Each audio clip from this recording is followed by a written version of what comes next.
What's going on, guys? What's going on? Cameron here with Canadian Gamer, coming at you with another video. I've been away for far too long, so I've been busy.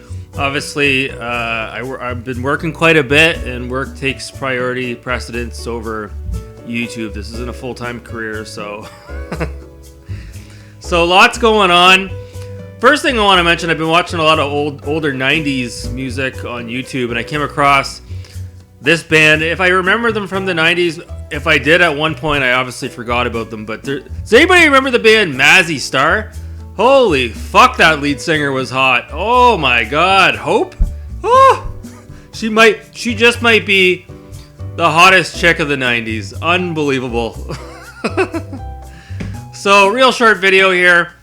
Getting ready to carve this pumpkin tonight. Should be fun. The next time I have my next video, hopefully I'll show you guys the end result. I'm gonna Alpha Nerd Entertainment. So yeah, let's talk about the PS3 first impressions. You know, one of the nice things about having a hobby channel like this, a small channel, I've got the luxury of being able to sort of talk whatever it is I want to talk about, and I don't have to cater to anybody specifically or worry about how many views my videos get. So we'll keep it retro. I know everybody's talking about the PS5 right now and the Xbox Series X, but we're gonna talk about the PS3 because, you know, I'm about 15 years behind on this. So the PS3 first initial impressions, the UI, like the dashboard, it's a lot sexier, a lot more sexy than the 360 dashboard, and I already knew that. I'm not necessarily going to say it's a better dashboard because I'm so used to the 360 dashboard. I've been using it for over a decade, but put it this way, the PS3 dashboard, it kind of looks like maybe the Apple, what's the OS you have on a Mac? I don't know what it's called. Or maybe if you have like a Sony camcorder, which I have, and the menu on the camcorder looks similar to the dashboard on the PS3. So it's cool. You can change the colors on the dashboard. There's lots of nice intuitive features on it that the 360 just doesn't have, and it's a lot more flexible too. Like the PS3, you can pop a USB thumb drive into the console, and you can upload videos and music. It's a lot more flexible. And you can take out the PS3 hard drive and put an aftermarket hard drive in. So that's pretty cool.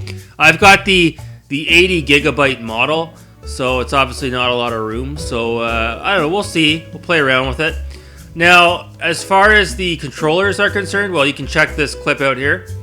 Yeah, so the PS3, you can see there, I'm already having issues with one of the thumbsticks. So the PS3 controllers, now I actually heard about this. I had to pull up one of MJR's buyer guide videos on the PS3 to confirm this.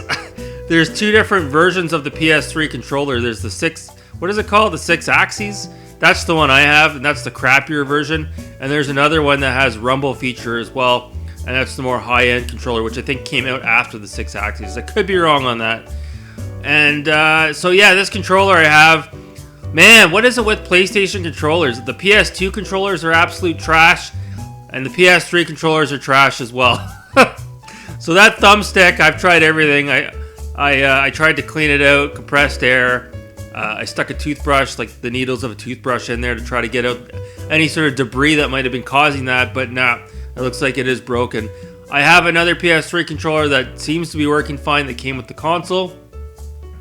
As far as the batteries are concerned, the built-in batteries on the PS3s, I don't know. It is cool that you can charge it via the console, and I've got the charging cable to go along with it. I don't know. Is it better than using the old school batteries like it is on the 360 controller? I don't know. The jury's out on that. Also, as well, with the PS3, it's obviously, well, you can see here, it's a sexy-looking console. It does look pretty attractive underneath my TV stand next to my Xbox One S. So a very nice looking console indeed. Really like that the power brick is built in. So if I want to take this console with me on the road, if I'm in a hotel room, it'll serve its purpose. It'll work out really well. Now, as far as the backwards compatibility is concerned, I'm just gonna say it right now. It's absolute fucking trash. I hooked it up tonight. You can see here. I just quickly popped in Resident Evil 4 just to see what it looked like. It's not full screen.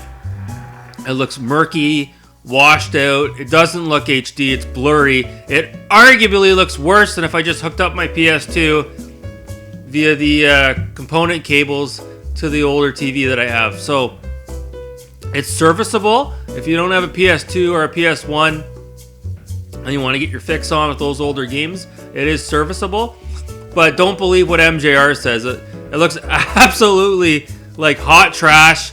And the thing is I think with the PlayStation 2, and I've heard others say this as well, I don't think there's a workaround for the PS2. It's always looked like the worst of the 6th generation consoles, and I don't think there's any way you can really get around that. A lot of these upscalers and these HDMI cables, they seem to be working pretty good with all of the other consoles out there, but you notice how the PS2 is like the one console where these companies haven't really created, as far as I know, an upscaler for the PS2. I don't think there's really a workaround it. The PS2 is always going to look crappy as far as the resolution is concerned. It is what it is. So you're just better off playing it through the old composite cables that you have, or the component cables, and just making do with what you have. So, you know, the 360 did the backwards compatibility right, because the OG Xbox games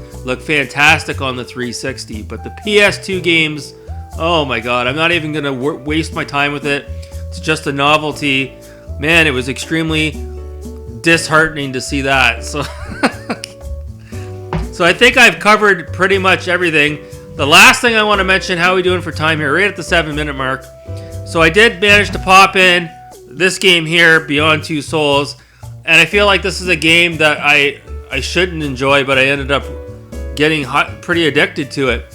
Now, there is the argument that this might not be considered a game in the truest sense. It's almost like an interactive movie, if you will, but I beg to differ. I mean, you do have a character, you are walking around. It's just the quick time events and the button mashing. I get how that's not for everybody, but I find this game to be extremely immersive. And the acting is good in it. I'm a big fan of Willem Dafoe. And one thing I gotta say about this, like, my god, the graphics are good. Like, the character models, I don't think me personally, I don't think I've ever seen a video game that has character models that look as good as in this game. Like, when Ellen Page is walking through the ballroom wearing that sexy backless dress of hers, you can see all the contours throughout her backside. It looks so damn realistic. It's incredible. So yeah, I didn't know much about the guy that is behind this game here. I guess Quantum Dream, David Cage. I've been reading a lot about him. And you know, Quantum Dream, they're kind of like Remedy software in a way. They don't put out games very often. I think Quantum Dream has only made like 5 games in the last 25 years. And interesting enough, their first game was actually on the Dreamcast. So maybe something to look into. But yeah, Beyond Two Souls, having a blast with it, really impressed with it, and after I get done playing this, I'm probably going to pop in Heavy Rain. That's how much I've been enjoying this game. And I don't know if any of you heard, but Quantum Dream, is no longer exclusively releasing their games for PlayStation only. Moving forward, they're going to be releasing games on all the consoles as far as I'm aware. Interesting enough, Quantum Dream did make the game Fahrenheit, which did come out on the original Xbox back in the day, and that would also be, in North America, we would call that game Indigo Prophecy. So yeah, crazy. I didn't even know they made Indigo Prophecy, so there you go, learn something new every day. So yeah, final verdict, I do like the PlayStation 3.